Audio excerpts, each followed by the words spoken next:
আসসালামু আলাইকুম বন্ধুরা।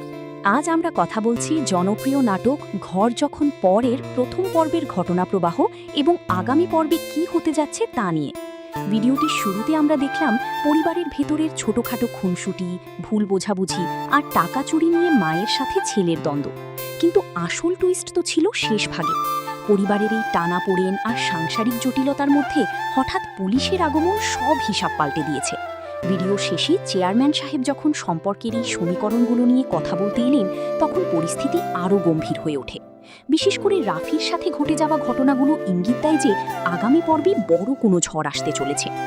এবার আসি আপনাদের সবচেয়ে প্রতীক্ষিত অংশে, আগামী পর্বে কি হবে। আমাদের কাছে থাকা তথ্য এবং প্রিক্যাপের দৃশ্যগুলো বিশ্লেষণ করলে দেখা যায় আগামী পর্বে রাফি আর রাফির বন্ধুকে দেখা যাবে এক চরম উত্তেজনাকর মুহূর্তে, যেখানে 50,000 টাকার সেই খেলার বড় কোনো কারসাজি বা রহস্য উন্মোচিত হবে। চেয়ারম্যান সাহেব এবং পরিবারের সদস্যদের মধ্যে সম্পর্কের জটিলতা আরও বাড়বে। রাফির পরিবারের সাথে চেয়ারম্যানের পরিবারের যে নতুন সম্পর্কের সূত্রপাত হচ্ছে তা কি মিলনে পরিণতি পাবে নাকি সংঘাত আরও তীব্র হবে। এখন প্রশ্ন হলো, আগামী পর্ব কখন পাচ্ছেন? আমাদের আপডেট অনুযায়ী আগামী পর্ব খুব দ্রুতই শালিক স্টুডিওর ইউটিউব চ্যানেলে আপলোড করা হবে, তাই নোটিফিকেশন বেল অন করে রাখুন যাতে মিস না হয়। আজকের এই পর্বটি আপনাদের কেমন লেগেছে?